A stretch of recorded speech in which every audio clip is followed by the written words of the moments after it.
Hello, Victorians. Welcome back. In the year of 1908, we make a demand to conquer Coquitlam. For us to realize this achievement, we have to conquer it. I mean, we can turn it into a protectorate, and then 4 years later, turn it into a dominion, and then another 4 years a puppet, and ultimately annex it. But it ended up taking too much time, and Incur too much infamy. so Coquitlam, as we mentioned, they are in alliance with Sikh Empire, which is approximately this day Punjab or Pakistan. So we will, if Sikh Empire decides to join the war, then we will turn them into. Um, we can return jizya. Okay, even better. If they decide to join the war, then we are gonna turn them into protectorates. Otherwise, we'll let them go. Interestingly, Coquitlam made a primary um, war goal is to have a regime change in Guatemala. Like, they want that more than anything else. They only have 9 battalions. Turn this into primary. Okay, so Tajikistan has been conquered. And here we go, the ninth war between United States and Russia. So United States is worried to begin with the war. They have 115 battalions plus 600 that they can conscript. Honestly, I've no idea why they keep doing this. I guess we'll take something from them. Since our infamy is low and we're going to war anyway. Oh, United States has backed down. They have come to their sense. Maybe Teddy Roosevelt is not as tough as he appeared to be after all. And with our infamy level sufficient to cool down, of course, it's time to take care of the last missing puzzle of our great game achievement. We will conquer Uzbekistan. They are a one promised nation, so we'll just conquer them. That will cause a 17.5 infamy. I'm counting on Kiva to support Bukhara, with whom they have a defensive pact. So if Kiva does join, we can conquer two nations in one war. But on the other hand, if Kiva decides to stay out, we'll have some time to cool down our infamy before we take on Kiva.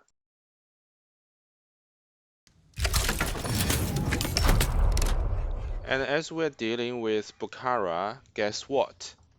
It's time for United States to pay their tribute to us again. Why don't we sway France and sway Austria?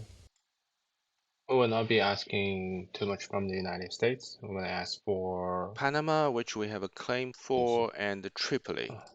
the Tongue Communism, and which for some reasons ends up in the hands of the United States anyway. See if they back up. This time. It's wonderful that United States would go to war with such trifle matters, and against such dire odds. They have 439 battalions in total, all things considered, and they have mobilized, conscripted every last single man available. Versus on the other hand, Russia and its allies have close to 1,400, thrice as many manpower. I guess it's just how the AI is programmed.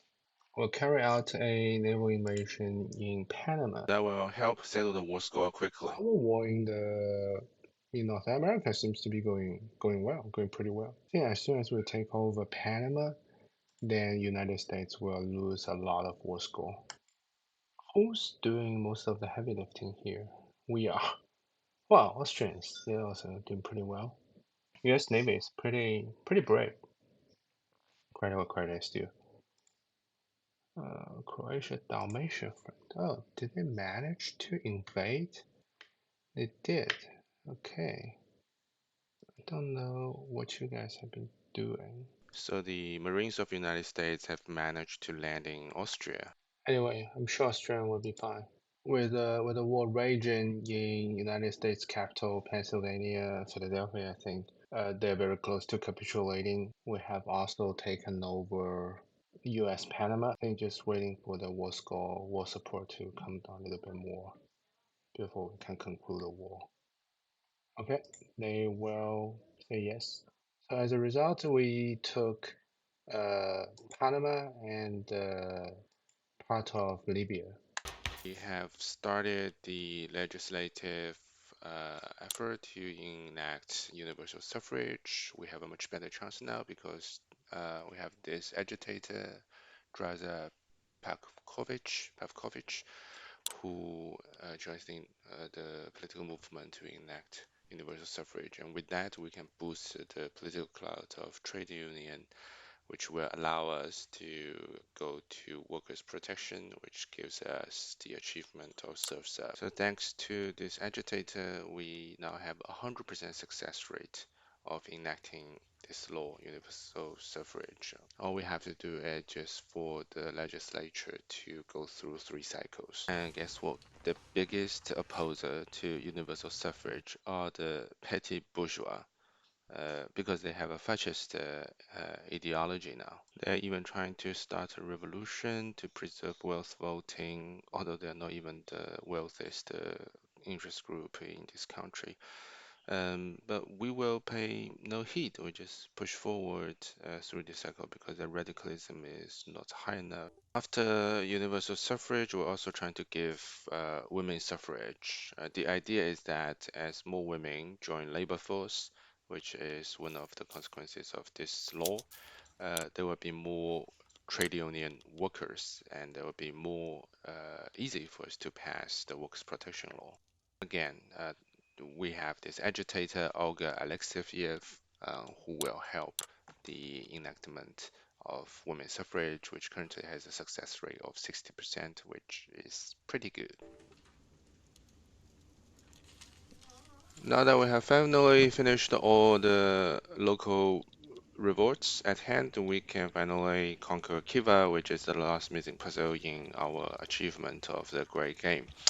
Our infamy level is still quite high at 61, but honestly, at this point, early 20th century, there's very little you can do about your infamy because it keeps going up. I think it's kind of the setting of the game where the tension between global powers keeps rising.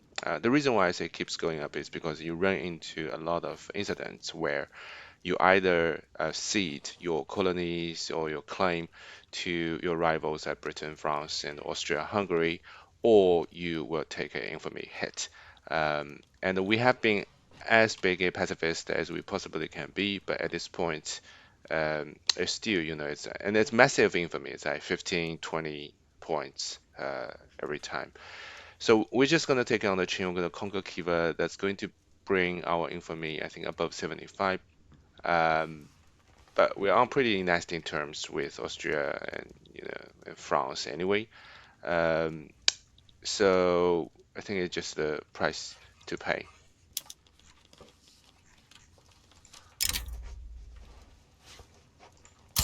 We will add conquer to Turkmenistan. Let's take a look. Uh, yeah, these guys don't have a chance. They have a 30 defense, we have a 59 offense. There seem to be 2 battles. On the other battle, 10 battalions of ours are fighting 17 battalions of Kiva army. Uh, but still, we're doing much better because our offense number is 3 times of their defense number. We're gonna build more barracks just to deter anyone who may be harboring funny ideas against us.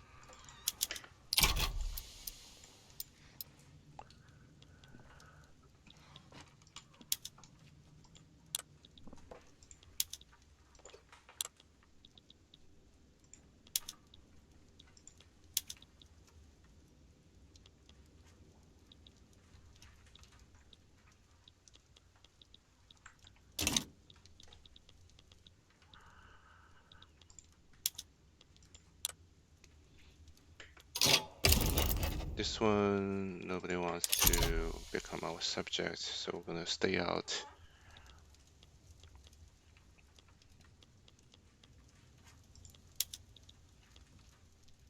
Yeah, okay, so they are fully occupied. We can demobilize this army. You're doing very well.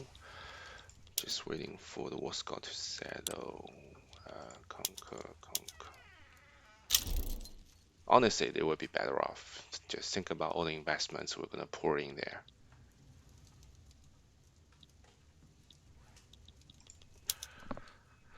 Um, I think as soon as we peace out Kiba, we will get the achievement of the Great Game.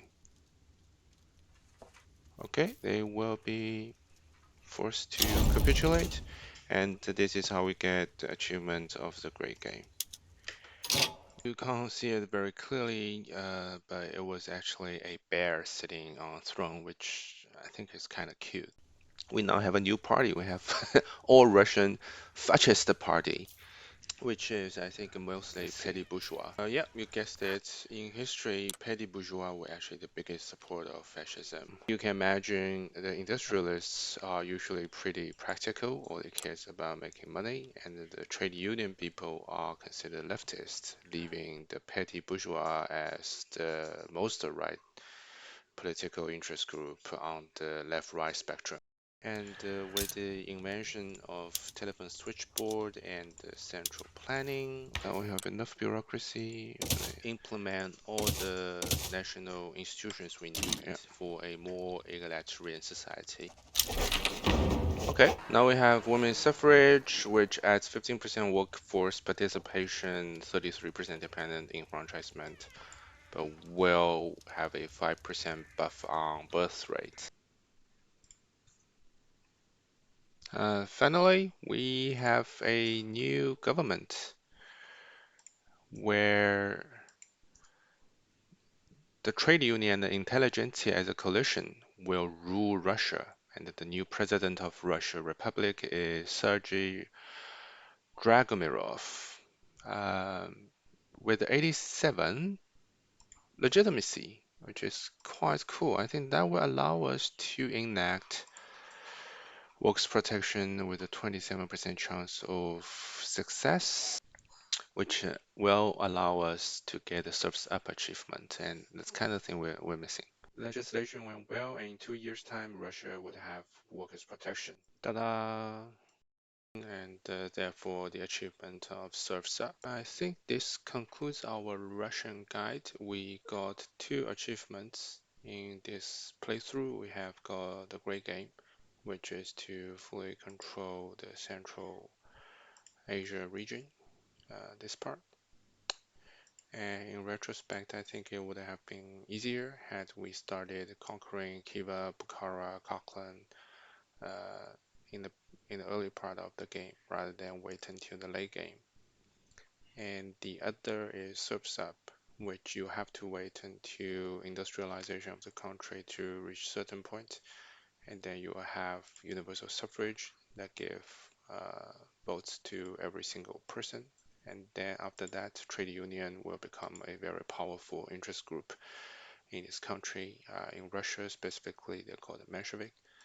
Um, and once you have trade union as part of the government and the biggest interest group passing the law of workers' protection as well as a couple of other liberal laws like women's suffrage, public school, etc., will become relatively easy.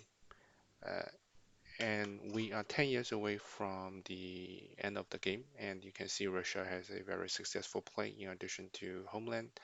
It also has, um, well, practically subjects everywhere in Asia, Japan, and Manchuria, as well as Thailand and practically the entire Southeast Asia region, um, and Australia are all Russia's subjects. In Middle East, they have part of Saudi Arabia, as well as, I mean, India, Britain, to get our support in several local revolts, have transferred certain Indian states to us, including Ceylon, Baroda, um, Shadpur. We're the biggest colonizer in Africa, where we have four subjects: Russian Senegal, Russian Niger, Russian East Africa, and the Russian Congo. I guess the only underrepresentation of ours in Africa is in South Africa, where we didn't manage to gain a very big foothold. It still remains in the hands of Britain. And finally, in America, in South America, we have Brazil, Argentina, Chile, and Ecuador. In North America, we have Canada, Mexico, Guatemala, you know, uh, as well as half of United States or half of today's United States. Um, so yeah, we are unsurprisingly the number one country in the world. We have almost twice as much prestige as number two, French Republic. Our GDP is twice as the second one, France. Living standard pretty high, 14.5, uh, which is one of the highest in, I think, in the global powers. France, Austria has higher, but we are higher than everyone else. Um, Britain notably has slid to a uh, much lower ranking on a global scale because they had several civil wars, and then they lost most of their overseas colonies to us for us to help them. We have one of the largest population, bigger than British Raj, only second to Qing, China. Well, I mean, in retrospect, other than we should have conquered Central Asia a lot earlier, I think we also need to build a bigger army, almost as big as our economy permits. We have a massive trade surplus, fiscal surplus, as you can see. Our coffers are full, and having a big army means that we will face less local revolts around the world, which is not difficult to put down. But if you are constantly entangled in those petty conflicts around the world in your colonies, etc., then that kind of makes it impossible for you to do any diplomatic plays because you can't start a diplo play when you are in the middle of a war. Other than that, I think overall it's a pretty smooth, pretty successful play. Russia started the game as one of the most powerful country and has enormous potential, vast area, a lot of resources, a huge population.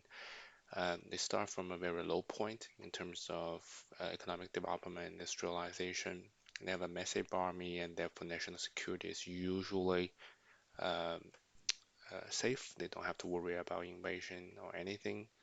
And they have a lot of directions where they can geopolitically expand. In this game, we didn't expand in Europe, so we managed to maintain good relationships with the two Germanys, Prussia and Austria, as well as on a core, although cold relation with Ottoman Empire. And we were not particularly active in Central Asia. We took some land from Qing, but that's really about it. Our geopolitical expansion was mostly through colonization in Africa and the diplomatic extortion in Asia as well as in America. I would say the only um, challenge, maybe more like a nuisance we ran into is in North America, where United States, when we took certain land from them, after we subjugate Mexico, they just became chronically very belligerent towards us. Until very recently, I think until maybe 5, 10 years ago, they became conciliatory towards us. They stopped seeing us as a rival. They stopped the embargo against us. Um, which is good, but doesn't really make any difference anymore because we're not seeking territory expansion. We could have eaten them up relatively easily or, dismember it, but that's not part of our game. Our game is to get these two achievements. Um, and I guess if we had been more aggressive territorially speaking, we could have got these two achievements a lot earlier. But overall, I think it's an enjoyable play. And I think if there's another 10 years left, but if there's another like 25 or 30 years left, Russia can easily be the biggest, can probably have a world domination run. But that's beyond this game. and also using Russia to get world domination sounds like cheating because they started as the largest country. I think using Prussia or Japan will be a lot more fun. That is until the next time.